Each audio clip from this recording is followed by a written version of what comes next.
Mwongeye kwirirwa abakunzi ba How to Rwanda TV yanyu rukumbi bagezaho amakuru ya mining zitandukanye ndetse na application zitandukanye ushobora gukoreramo amafaranga online. Nta kindi ukoresha usibye telefone yawe no kuba ufite internet no gushora umwanya gusa.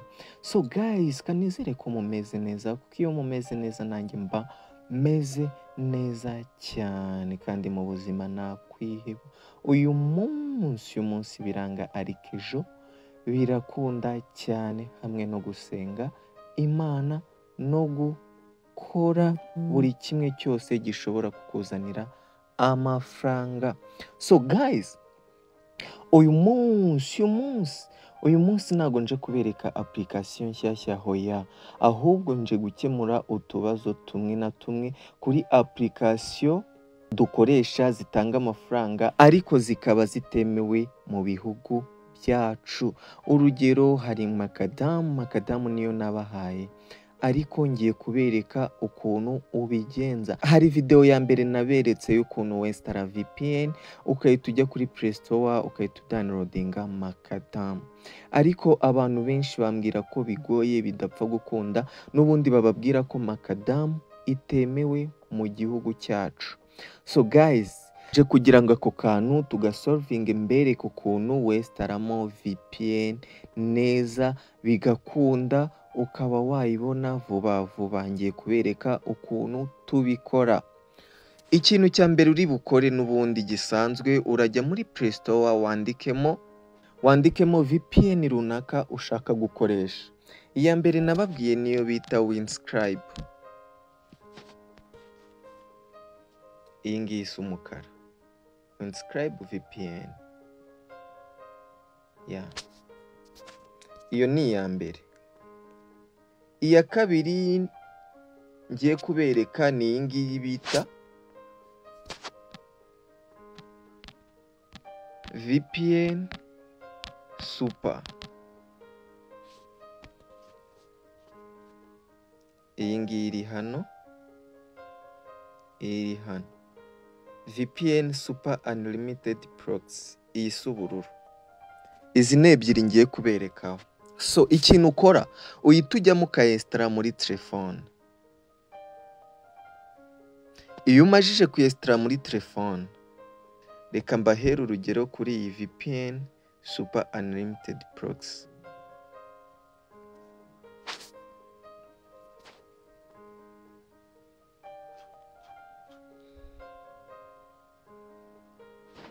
Iyo ukiyesitara bahita bagusaba icyo bita kwesitaramo information zawe, bagusaba email ugashyiramo na password. Nibyo bintu gusaba ushyiramo email, password, cyangwa ugakora login with Google, biterwa n'icyo ushaka gukoresha kikoroheye. Ushobora gukora login with Google cyangwa ugashyiramo information, ushyiramo email and password. Kwesitara VPN ibyo ntago bigoye, biroroshye cyane. Naho wagira ikibazo wambaza se ko ngeze ahangaha, nkakubwira kuko nimero mba nayisize hasi muri video description, ukambaza ati VPN yanze kujyamo gutyo na gutyo, ariko kujyamo byo ijyamo neza cyane. So guys, iyo umajije kwesitara VPN yawe, tuvuge wesitayemo Windscribe, biterwa n'iyo ushaka. So ugahitamo igihugu, reka duhitemo, ushobora guhitamo USA, ushobora guhitamo France, biterwa n'icyo ushaka guhitamo. Ariko ngewe ibihugu bibiri naguhitiramo, wahitamo France cyangwa USA. Iyo umajije guhitamo uhita ukora kuri iki kiboro cy'umweru. Hano uba winjiye muri Windscribe, muri VPN yawe mo imbere. Bahita bakwereka uru rutonde rw'ibihugu byose ushaka gukoresha uhindura location.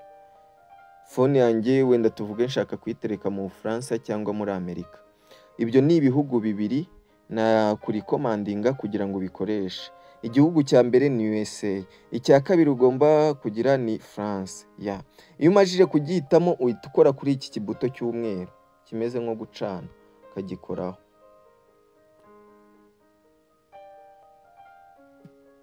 iyo cyatse gutya icyatsi tayari uba ugeze he? Ubu ngubu uba ugeze mu Bufaransa, fone yawe ibigezemo. Ariko mu kugeramo nuza Play Store yawe iba itari yakagerayo. Sinzi niba uri kubyumva. Play Store yawe kuko email wayifunguriye mu Rwanda ariho abenshi bibacangira, iba itarakagera muri icyo gihugu ushaka guhinduramo location. Nongere nze mbere ku rugero kuri iyi VPN Super Unlimited Proxy. Urayifungura nayo. Iyo wayigezemo biba bimeze gutya. Iyo uyinjiyemo warangije gukora sign up, ukahita ukora hano hejuru hari fast allocation. Ugahitamo USA cyangwa France, terwa n'igihugu ushaka, Amerika cyangwa Ubufaransa. Iyo umajije guhitamo naho uyituza ugakanda kuri iki kibuto cya connect.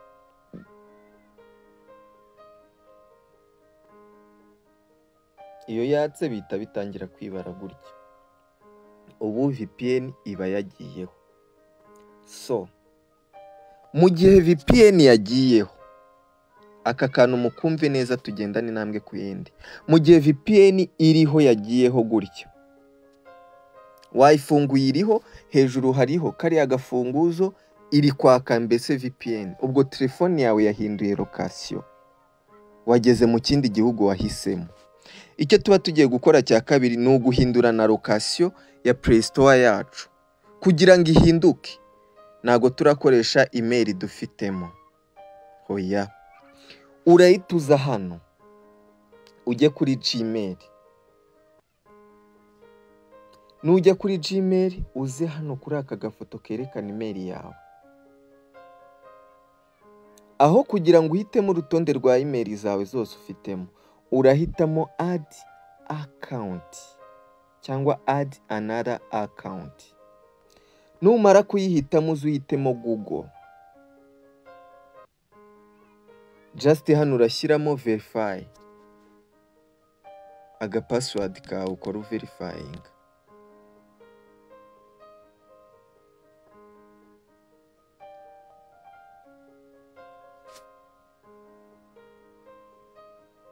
Hano nta kindi kintu tugiye gukora, kintu rukumbi kimwe tugiye gukora ni ugucreatinga email nshyashya.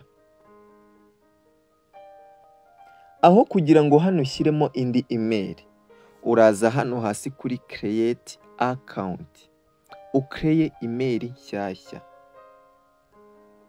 Hano uhitemo for my personal use,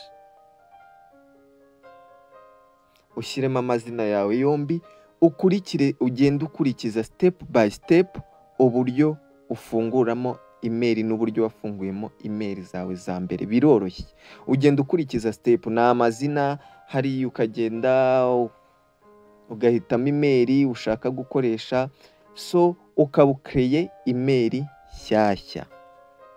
Turabyumvikanaho?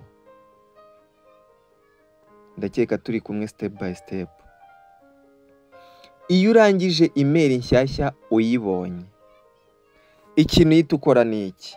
Uhita uva muri Gmail yawe, kuko email yo muri icyo gihugu wahisemo ubu uyikreye. Ubwo bukreye email iri international, nuko bakreya email yo mu bindi bihugu.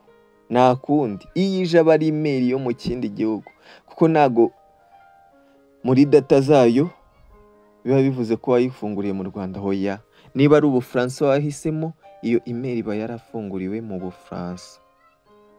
Ikindi kintu uhita ukora, ntago biba birangiye, uhita uza hano kuri Play Store, uhita ukoraho gutyo ukagumishaho, ukaza kuri app info. Iyo ugeze kuri app info uhita uza hano kuri storage and cache, niba ari cache iki nibyo, ukahita ukora clear cache, ukahita ukora clear storage, na storage ukayisiba ya Play Store yawe. Iyo bisoje uhita ugaruka muri Play Store yawe, ukinjiramo.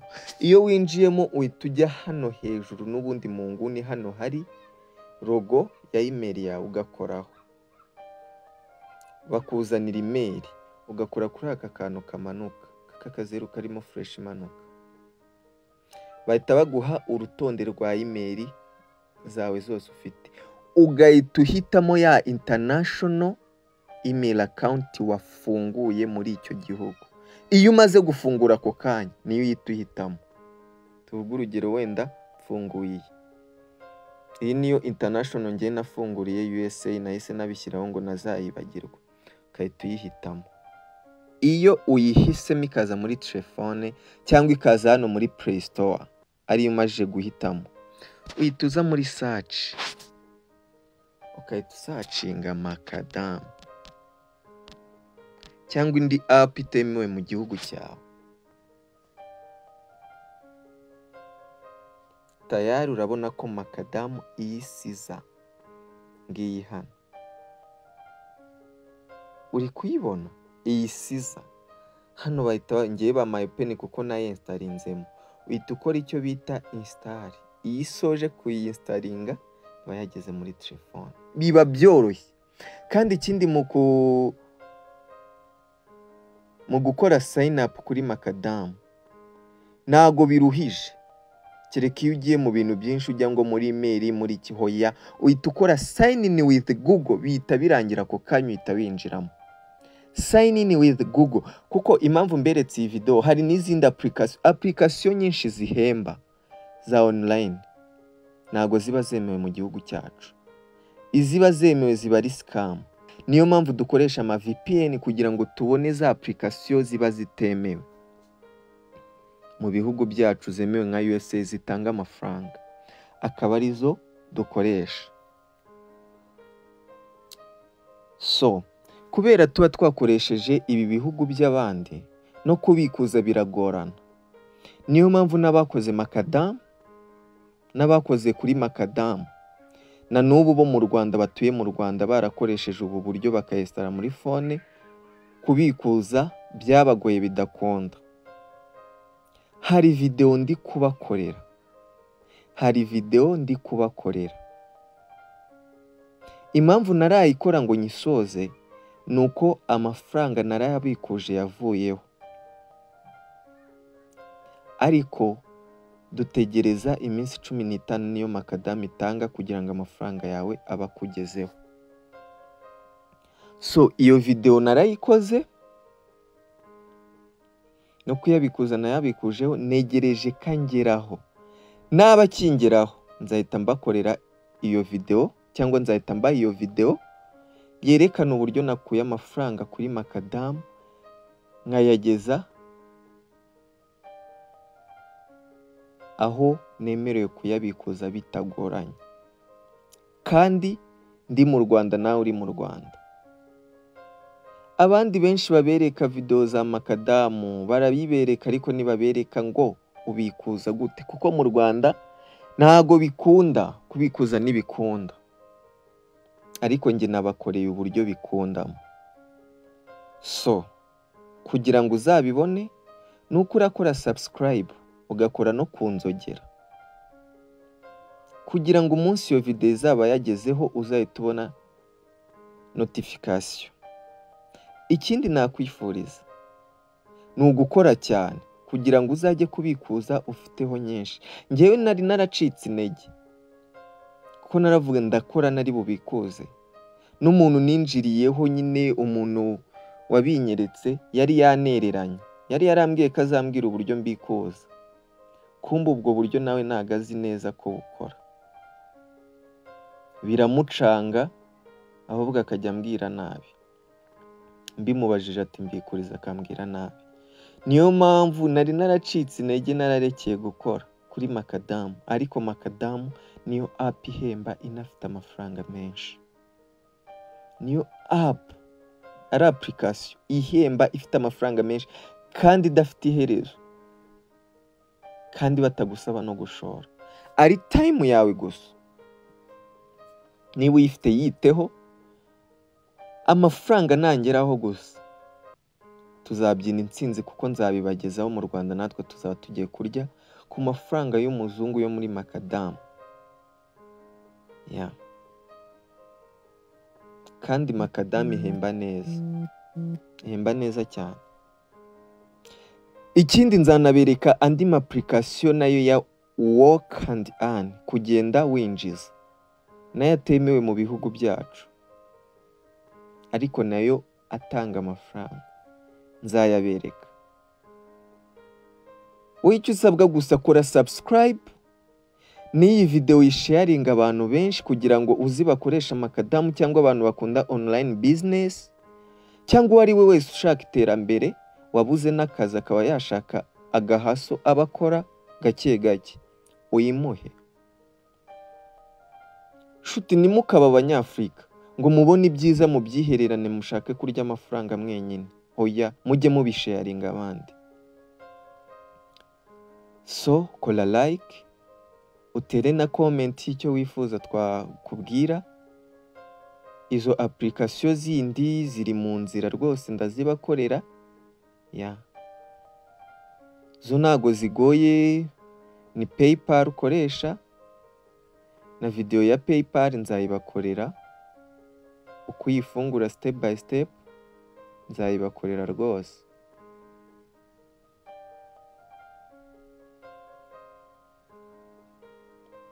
Naho ibindi Imana iduhana umugisha. Ciao ciao, hasta la vista.